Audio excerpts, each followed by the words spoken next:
गायों पे भी आप आवाज़ उठाते हैं, गायों के लिए भी। तो अभी एक वायरस चला हुआ है, लंपी वायरस, जिसके कारण गायें जो है मर रही है और अभी तक कोई भी उनके ऊपर ध्यान नहीं दे रहा। अगर इंसान होता, अगर उनका वोट होता तो मेरे ख्याल से उन पे ध्यान दिया जाता, लेकिन सरकार जो है वो आंखें बंद करके बैठी है। इस पे क्या कहोगे?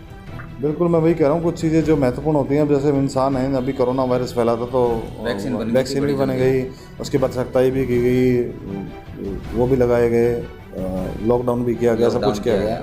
लेकिन पशुओं को हम इतना महत्व पशुओं को लेकर मैं बात करूंगा कि जैसे अभी एक सुप्रीम कोर्ट ने कुत्तों के लिए एक ऑर्डर निकाला, मैंने कहीं से पढ़ा था। तो उन्होंने बोला कि अगर आवारा कुत्ते जैसे घूम रहे हैं, अगर आप उनको रोटी डालते हो तो आप दोषी हो, आपको सज़ा मिलेगी। ऐसे ही मैं देखना चाहूँगा कि एक्सीडेंट के मामले में अगर हम बात करते हैं तो जगह जगह गौशालाएँ खुली हुई है, लेकिन फिर भी गायें जो है वो रोड पे घूमती हुई मिलती है। गायों के कारण भी बहुत ज़्यादा एक्सीडेंट होते हैं। जब गायों का गौशालाएँ बनी हुई है फिर भी उनकी संभाल नहीं होती, तो आवारा कुत्तों की बात करें तो ये, इनके लिए तो ऐसी कोई सुविधा ही नहीं है, तो ये कहाँ पे जाएंगे? देखिए, कुत्तों को रोटी देना कोई गलत नहीं है। कोई जीव इस दुनिया में आया है, इंसान तो खुद बना के खा लेता है, कहीं से भी गुजारा करता है, लेकिन पशु खुद बना नहीं सकता ना। जी, जैसे गाय की बात करते हैं तो गाय होती है वो घास भी खा लेती है, ठीक है। गाय ऐसा जीव है जो कुछ भी चीज़ खा लेता है, जैसे घास हर जगह पे मिलती है, खा लेता है। लेकिन कुत्ते के पास खाने की एक ही चीज़ होती है, रोटी। अगर हम आम इंसान हैं और हम उनको रोटी नहीं डालेंगे तो वो क्या खाएंगे, कैसे अपना गुजारा करेंगे? वो तो ऐसे ही मर जाएंगे भूखे। देखिए, प्रशासन को ये सोचना, उसकी चार दीवारी होनी चाहिए, उसकी जाली लगी होनी चाहिए, उस पर चौकीदार होना चाहिए कि इस तरह की जो गंदगी है वो नहीं होनी चाहिए वहाँ पर। लेकिन कहीं ना कहीं उस पर लापरवाही बरती जा रही थी। तो हमने मौके पर गए, मीडिया भी आया था वहाँ पर, और संबंधित जो उनके पशुपालक थे उस पर केस भी किया गया, दर्ज हुआ। और उसके बाद अधिकारियों को भी चेताया गया, अधिकारियों ने आगे से उसकी ड्यूटी भी लगाई। तो इस तरह की चीज़ें हैं, इस पर हम लोग कोशिश। नमस्कार, बहुत बहुत स्वागत आप सभी का भरोसा 24 न्यूज़ पे। और इस वक्त मैं हिसार में हूँ और मेरे साथ एक पार्षद हैं जो समाज सेवक भी हैं और एज ए पार्षद भी काम करते हैं। तो अमित ग्रोवर जी इस वक्त मेरे साथ हैं। बहुत बहुत स्वागत है सर आपका। धन्यवाद सर, धन्यवाद। और सर, आप जो है, मैंने सुना है कि आप बहुत अच्छा काम कर रहे हो, ग्राउंड पे भी आप काम कर रहे हो, सोशल वर्क भी कर रहे हो और एक पार्षद भी हो। तो सर, कैसा रहा एक्सपीरियंस आपका पार्षद का? मेरे ख्याल से अब थोड़े दिन बाद पार्षद के चुनाव भी दोबारा हैं।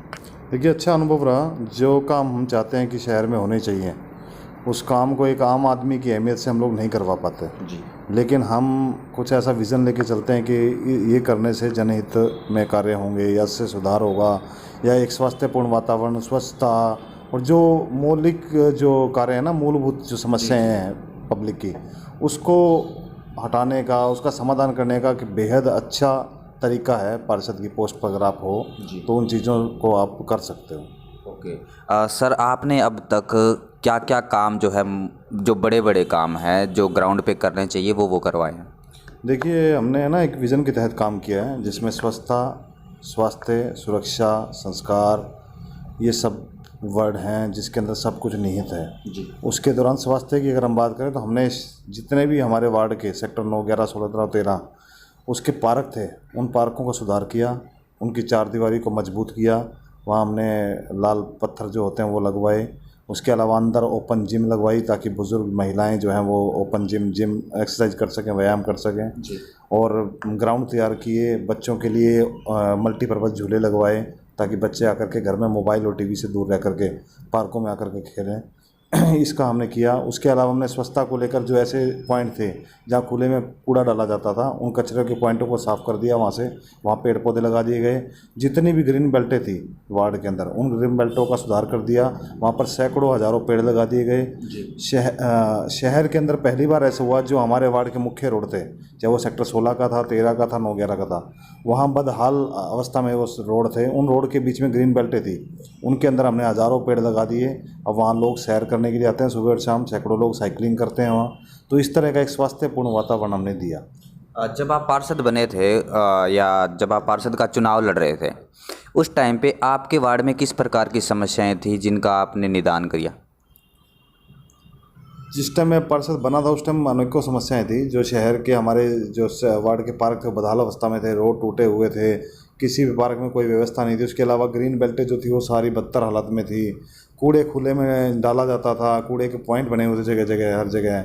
तो इस तरह की काफ़ी सारी समस्याएं थी जिनको हमने सुधारा, उस पर काम किया। उसके अलावा जो सफाई कर्मी थे वो सफाई अच्छे ढंग से नहीं कर पाते थे, उनके ऊपर लगाम कसने का काम किया। तो इस तरह की अनेकों समस्या थी जिनका सुधार हमने किया। दूसरा सबसे बड़ा जो मुद्दा था बच्चों के लिए खेलने की जगह नहीं थी। पार्कों में बुजुर्ग और महिलाएं सत्संग कीर्तन करती थी, सैर करते थे, जिसमें जो बच्चों को क्रिकेट, फुटबॉल या बैडमिंटन या इस तरह की जो लोग हम खो खो खेलते थे बचपन में, भाग पकड़म पकड़ाई खेलते थे, सब गेम होते थे जो जी। लेकिन वो आजकल नहीं खेल पाते थे। उनके लिए हमने सेक्टर 16 में एक मिनी स्पोर्ट्स ग्राउंड का निर्माण करवाया। वो आज आप वहाँ जाके देखोगे सुबह शाम 300 से ज़्यादा बच्चे सुबह शाम अलग अलग गेम खेलते हैं। कुश्ती वहाँ, कबड्डी वहाँ, बैडमिंटन वहाँ है, क्रिकेट वहाँ है। हर उससे संबंधित कोच भी वहाँ अवेलेबल हैं जो निःशुल्क उनको शिक्षा देते हैं, निःशुल्क उनको कोचिंग देते हैं, और उसमें से कुछ बच्चे नेशनल लेवल तक भी गेम खेल करके आए हैं। ऐसा ही हम ग्राउंड सेक्टर 9/11 में बनाने जा रहे हैं। तो ये एक बहुत बड़ी समस्या है। और आसपास के एरिया में पार्किंग नहीं है हमारे यहाँ पर। उस पार्किंग के लिए हमने सामने वाली जगह कम्युनिटी सेंटर के सामने वो चिन्हित की है। 1-2 जगह और पार्किंग बनवाने का काम कर रहे हैं। सर, कितना बजट अलॉट हुआ और कितना बजट आपके 5 साल के करियर में आपने अपने वार्ड में लगाया? देखिए, अभी लगभग 4 साल होने को हैं और हिसार शहर के अंदर सबसे ज़्यादा जो काम है वो मेरे वार्ड में मैंने करवाया है। और लगभग 25 करोड़ से ज़्यादा के काम इस 4 साल के दौरान मैंने करवाए हैं, जिसमें सड़कें भी आती हैं, जिसके अंदर पार्क भी आते हैं, ग्रीन बेल्ट्स भी आती हैं। कम्युनिटी सेंटर हमने बनवाया सेक्टर 9/11 में 5 करोड़ की लागत से। ये तो शाम रोड 4 लेन हुआ लगभग 2-2.5 करोड़ की लागत से।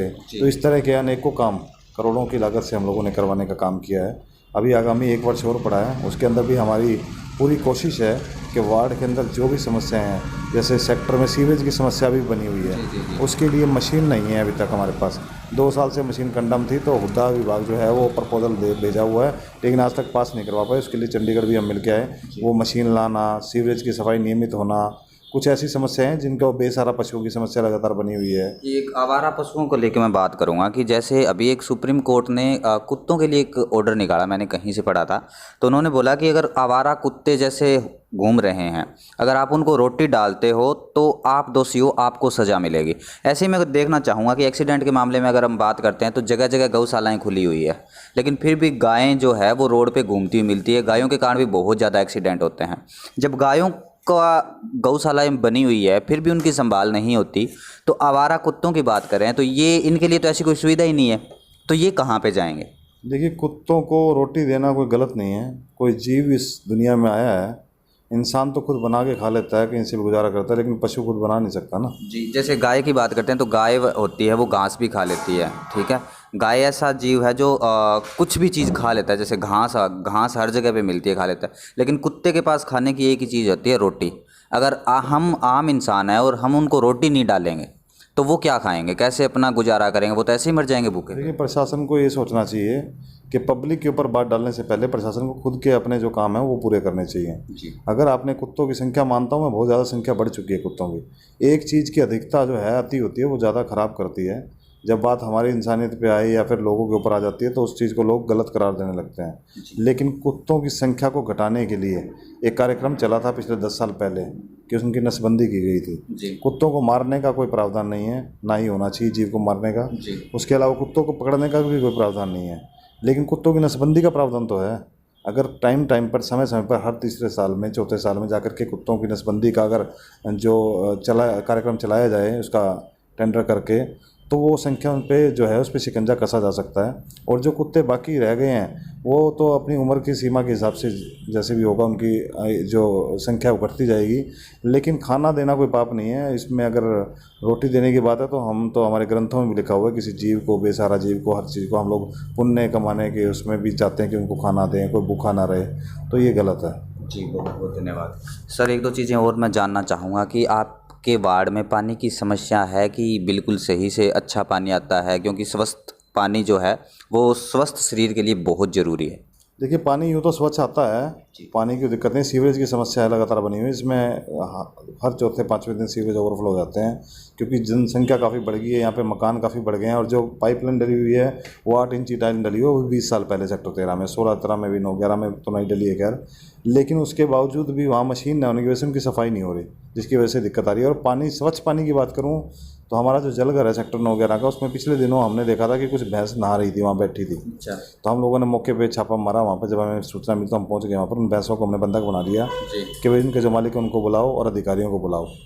फिर तो उसका क्या भैंस बना सर? 4 घंटे वहीं बैठी थी, गोबर भी वहीं कर रही थी, सब कुछ वहीं कर रही थी। मतलब दूषित पानी पीने को मिल रहा था उस टाइम पे। बिल्कुल, जब अगर भैंस अगर वहाँ बैठी हैं, वो पानी लोगों के पीने का पानी है, उसकी चारदीवारी होनी चाहिए, उसकी जाली लगी होनी चाहिए, उस पर चौकीदार होना चाहिए कि इस तरह की जो गंदगी है वो नहीं होनी चाहिए वहाँ पर। लेकिन कहीं ना कहीं उस पर लापरवाही बरती जा रही थी। तो हमने मौके पर गए, मीडिया भी आया था वहाँ पर, और संबंधित जो उनके पशुपालक थे उस पर केस भी किया गया, दर्ज हुआ, और उसके बाद अधिकारियों को भी चेताया गया, अधिकारियों ने आगे से उसकी ड्यूटी भी लगाई।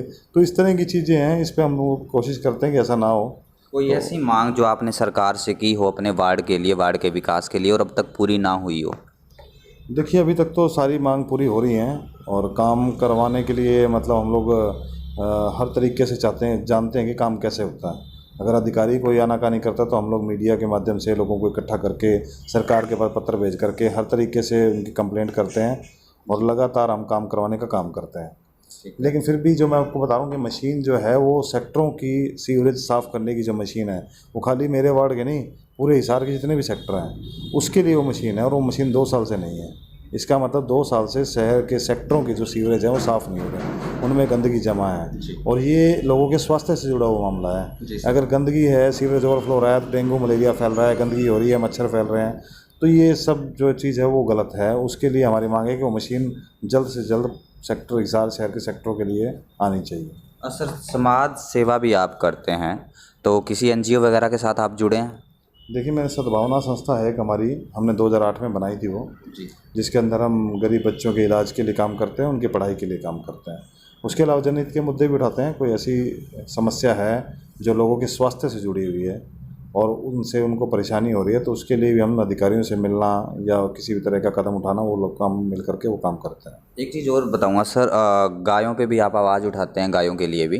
तो अभी एक वायरस चला हुआ है, लंपी वायरस, जिसके कारण गायें जो है मर रही है, और अभी तक कोई भी उनके ऊपर ध्यान नहीं दे रहा। अगर इंसान होता, अगर उनका वोट होता, तो मेरे ख्याल से उन पर ध्यान दिया जाता। लेकिन सरकार जो है वो आंखें बंद करके बैठी है। इस पर क्या कहोगे? बिल्कुल, मैं वही कह रहा हूँ, कुछ चीज़ें जो महत्वपूर्ण होती हैं, अब जैसे इंसान है, अभी कोरोना वायरस फैला था तो वैक्सीन भी बन गई, उसके बाद सख्ताई भी की गई, वो भी लगाए गए, लॉकडाउन भी किया गया, सब कुछ किया गया। लेकिन पशुओं को हम इतना महत्व देते नहीं। पशुओं का देखा मैंने सर, एक गाय की मैंने वीडियो देखी, और लंपी वायरस से वो ग्रसित थी। तो जैसे पानी पी रही है तो इसके गले से यहाँ से पानी निकल रहा है, ये चीज़ मैंने देखी। पैरों पे देखा मैंने, बहुत गंदे तरीके से, जैसे खुजली हो जाती है ना, जैसे खुजली का जो रोग होता है उस प्रकार से हो रखा है। तो सरकार जो है इन पे कब तक ध्यान देगी? उस पर ग्राउंड पे भी आप आवाज़ उठा रहे हो? कभी कोई जैसे सीएमओ को लेटर लिखा हो आपने, या ऐसा कुछ किया है? देखिए, लंपी वायरस को लेकर तो मेरी अभी कोई बात नहीं हुई किसी अधिकारी से जी। पशुओं को ले जा करके उनका इलाज करने के लिए गो अभ्यारण्य में, जैसे हमारे यहाँ गो अभ्यारण्य जो है समाज का, इस पृथ्वी का, इस दुनिया का भला नहीं कर पाएंगे, और कहीं ना कहीं आपको भी जो है मतलब एक दायित्व जो निभाना है उसका निर्वहन आप नहीं कर रहे हो, तो आपके साथ भी अच्छा समय नहीं रहेगा। बहुत बहुत धन्यवाद सर, हमें इतना टाइम देने के लिए। तो ये अमित ग्रोवर जी थे हमारे साथ, जिनके साथ हमने काफ़ी बातें की। समाज सेवक जो है ये हैं, और पार्षद भी हैं। अगर आपको वीडियो अच्छा लगा हो तो वीडियो को शेयर करना, लाइक करना, कमेंट करना। बहुत बहुत धन्यवाद आप सभी का।